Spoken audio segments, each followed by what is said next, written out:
Okay mga kababayan, Chris Ulo po at welcome po rito sa ating YouTube channel.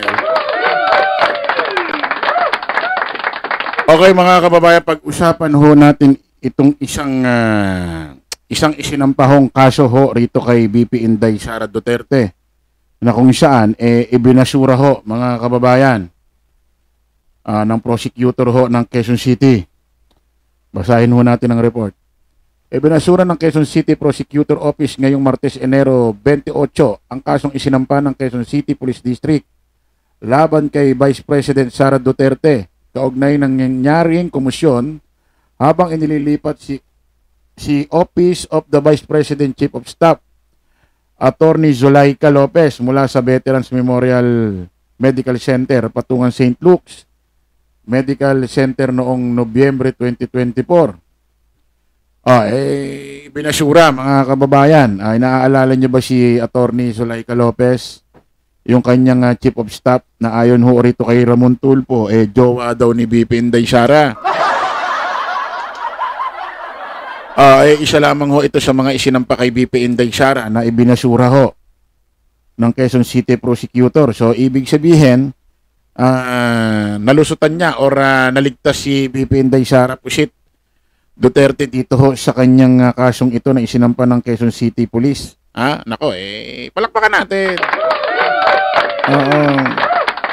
Ngayon mga kababayan, ang tanong, kung itong si BP Inday Sara Pusit nakaligtas ho sa sinampang kaso ng Quezon City Police District, makaligtas ho kaya siya sa isasampang kaso ho ng National Bureau of Investigation? Kasi kung matatandaan nyo mga kababayan, naglabas ho ng pahayag ang National Bureau of Investigation sa pangunguna ho ni Director ng NBI Director Jimmy Santiago na kung saan tapos na raw ang pag-iimbestiga nila dito kay BP Inday Sara Duterte patungkol ho doon sa ginawa niyang pagbabanta rito ho kay Speaker Martin Romualdez, First Lady Lisa Marcos at President Bongbong Marcos. Binantaan niya yan mga kababayan. Ngayon, inimbestigahan ho ng National Bureau of Investigation. Kung natatandaan ninyo, sa lahat ho rin ng patawag ng NBI, hingil ho dyan sa isyong yan, hindi ho nagpunta si BP Inday Sara Duterte sa NBI kahit isang beses ho mga kababayan. Pero ang ginawa ng NBI, tuloy pa rin ho sa pag-iimbestiga. At according nga ulit sa NBI, mga kababayan, tapos na raw sila mag-imbestiga hingil dito sa kasong ito. Ngayon, tingnan natin mga kababayan, kung makakaligtas ho ito si BP Inday Sara Duterte sa NBI, kasi sa Quezon City PNP nakaligtas dito kaya sa NBI, makaligtas kaya mga kababayan? Kasi ito nga si BP Inday Sara Duterte, ang dami hong isipin mo, parang ang dami talagang kakaharaping kaso. Especially ho dyan sa Quadcom, usaping DepEd o BP, yung pinakamatunog niya na impeachment. Ayan. At may bago hong paayag ho, mga kababayan, etong si BP Inday Sara Duterte, na kung saan ay talagang mukhang tatakbo na talaga siya ng presidente sa 2028. Pero hindi ho natin alam kung ano yan, kumbaga hindi ho natin alam kung ano ba to, technique ba to,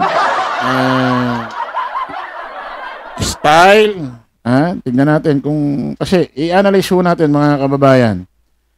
Teka, hanahanap ko lang ho yung yung video. Oo. Nako, nasa na yung video.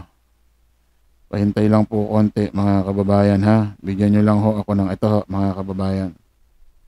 Pakinggan natin.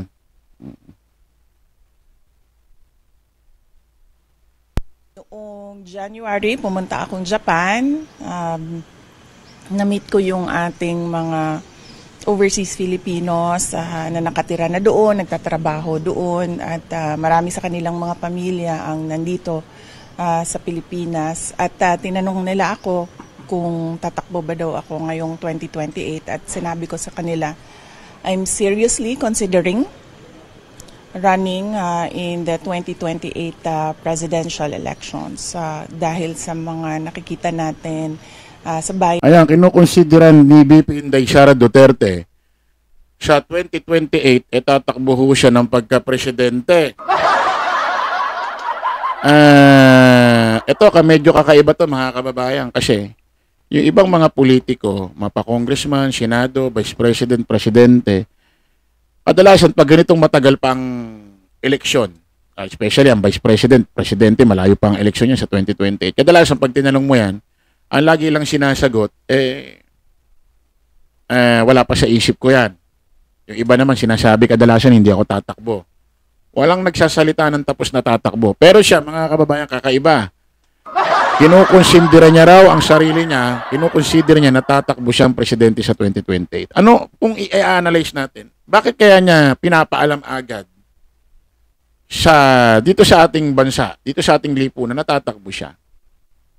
Ito, opinion ko lang, analyze ko ito. Ano kaya ito? Bluff kaya ito?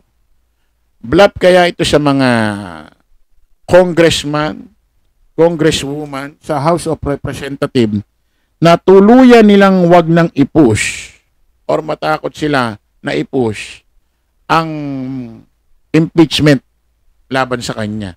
Na para bang pinamumukha niya na sa 2028 tatakbo ko at pag ako nanalo, yari kay sa akin. Iikot ang gulong, iikot ang mundo. Parang ganon. Kumbaga tinatakot. Kasi ganito yan Pag na-impeach siya, aakit sa Senado. Magkakaroon ng impeachment trial. Hindi nyo masabi kung magwawagi yan or hindi. Kasi ganito yan Pag ipinush ng Congress, wala na sa kamay nila. Mapupunta na sa Senado, impeachment trial na. So, ibig sabihin, nagawa niya ng Congress. Paano kung bumaksak sa Senado? Di parang nawala ang pagod ng Congress. Walang nangyari sa ginawang trabaho nila. Markado pa sila kay VP Inday Sara pagdating ng 2028. Pag nanalo ng presidente. So, tingin ko, etong paglalantad, pagsasabi niya ng maaga na kinukonsidera niya na sarili niya tatakbong pagka-presidente. Ito, opinion ko. Tingin ko may halong pananakot, pambablap ito sa mga taga-House of Representatives.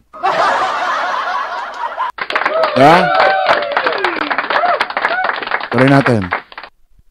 Bayan natin na dapat ayusin, dapat baguhin, kailangan maging competitive tayo sa mga kapitbahay natin dito sa ating region at hindi lang sa region kundi sa buong mundo. Napapag-iwanan na ang Pilipinas at ayaw natin yon.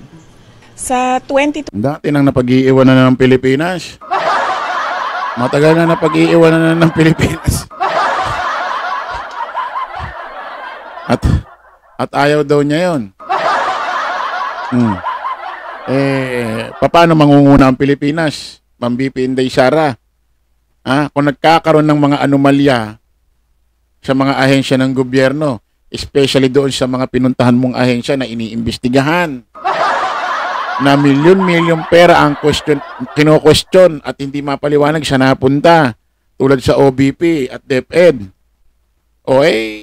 Paano nga naman mangunguna ang Pilipinas?